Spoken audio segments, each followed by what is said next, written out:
Virus గురించి మీకు ఈ విషయాలు తెలుసా? వైరస్ అనేది లాటిన్ పదం. దీని అర్థం విషం. వీటిని కేవలం మైక్రోస్కోప్తోనే చూడగలము.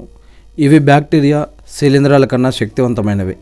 ఇతర జీవుల శరీరాల్లోకి ప్రవేశించి విభజన చేయడం ద్వారా వాటి యొక్క సంతతిని పెంచుకుంటాయి. వైరస్ చుట్టూ ప్రోటీన్తో చేసిన రక్షణ కవచం ఉంటుంది.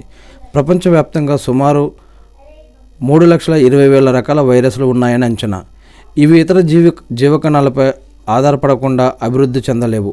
వాటి నిర్మాణ వ్యవస్థను బట్టి హెలికల్, ఐకోసాహెడ్రల్, ఎన్వలప్డ్, కాంప్లెక్స్ అని ప్రధానంగా 4 రకాల వైరస్లు ఉన్నాయి.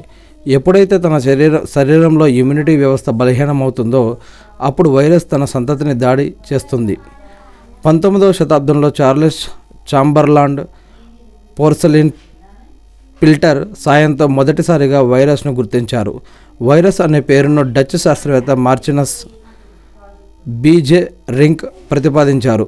వైరస్ల గురించి అధ్యయనం చేసే శాస్త్రాన్ని వైరాలజీ అని అంటారు. ఇది మనం వేటూర్ న్యూస్ నుంచి తీసుకోవడం జరిగింది.